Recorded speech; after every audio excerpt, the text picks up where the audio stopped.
Hey guys, welcome back to my channel. To start off, we are going to be using a primer to prevent the shadow from creasing, and today I'm using the Eye Magnet Primer from Pop Beauty.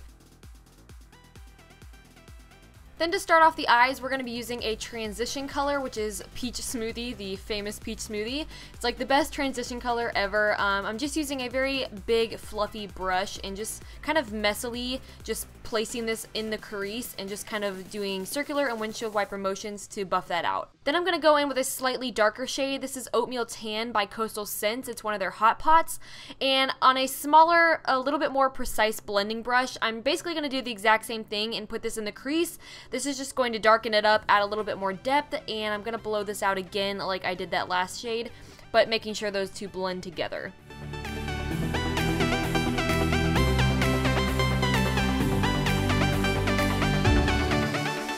Then from Makeup Forever, I'm taking their single shadow in a, it's just got numbers, it doesn't have a name, so I'll put it down below when I find it, but it's this beautiful matte, deep chocolate, like cool toned brown.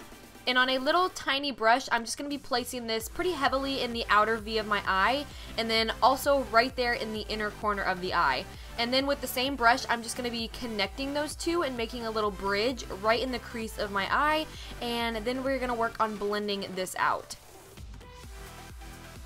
Now the pencil brush is going to be your best friend when you're trying to do precise blending, because you want these colors to blend into each other, but you don't want to lose the placement of the colors.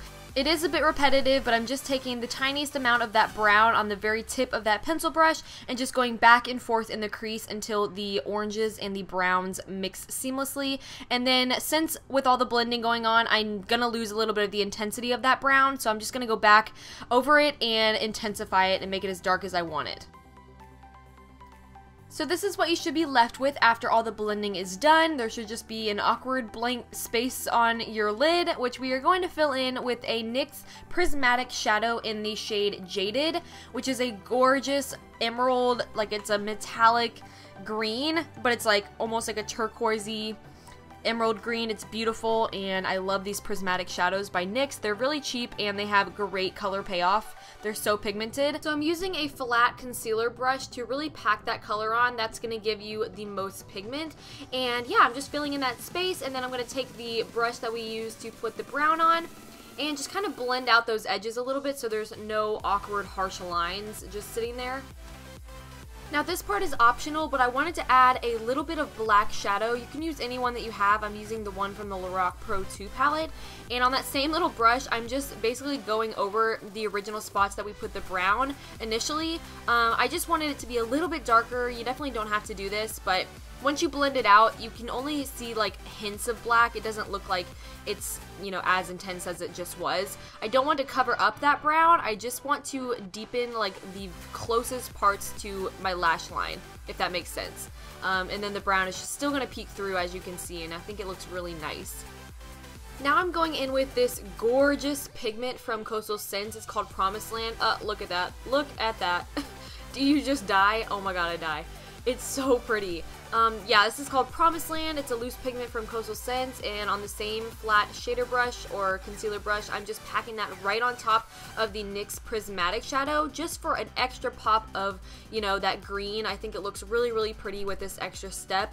Obviously you didn't have to, but I love this pigment. It's so pretty. Now we're going to go back and work on the face a little bit. I'm just going to kind of speed through this and let you listen to music because this is very repetitive and a little bit self-explanatory. So I'm going to let you guys watch and listen to the music, and I will be back.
Alrighty, so back to the eyes. For the lower lash line, I'm starting off with that same oatmeal tan shade that we put in our crease, and this is just going to go right below the lashes.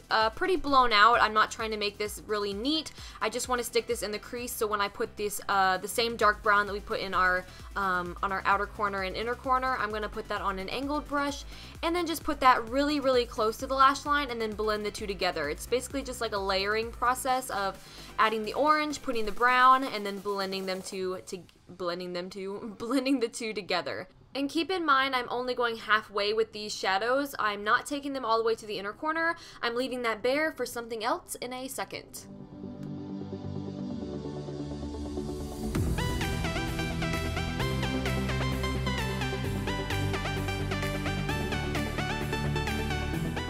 And don't be afraid to take some concealer on a flat brush and kind of clean up those outer edges if you got a little bit sloppy. For the inner corner highlight, I wanted to do a contrast, so I picked a silvery color. This is Aluminum Taupe, another hot pot from Coastal Scents, and I'm just popping that in the inner corner. And then using my Too Faced glitter glue, I'm going to take a tiny little brush and place that glue from the inner corner all the way meeting those brown shades that we just put down, and just kind of blending those two together. And then I'm taking Lit Cosmetics Beach Baby glitter, and I am placing that right on top of that glue so it sticks down and doesn't go anywhere. Now the glitter is obviously optional, but I thought I would just do it because it adds something a little bit more fun and funky to the look. I really liked it, and this is a great holiday party look, so refer back to this video when you got some parties coming up. So now I'm just going to line my waterline with some black liner. I'm only going halfway and stopping where that glitter starts, and then I'm going to move on to lips. Well, I popped on some lashes, some Ardell Demi Wispies, and then for the lips, I didn't know if I wanted to do a warm color or a cool color, so I tried on both. I really wanted to wear Kathleen's liquid lipstick that she collaborated with Ofra to make. This is Miami Fever, so I thought that I would try this on with this look. With this shade of lipstick on, there is a lot of color going on the face, so I know this might be a little much for some people, and that's why I do show you a cooler toned option at the very end. I do insert a picture. I didn't try it on because I really just wanted to wear Miami Fever. That's pretty much the only reason I picked it. It's just because I want to support your girl, you know. So let me know if you guys prefer the warm lip, which is Kathleen's Miami Fever, or if you like the cool toned option, which is ColourPop's Ultra Matte in Beeper. So again, that picture is going to be at the end. Let me know which one is your favorite with this look. And yeah, this is it. This is the final look. I hope you guys enjoyed it. And until my next tutorial, I shall talk to you guys later. I love you. Bye!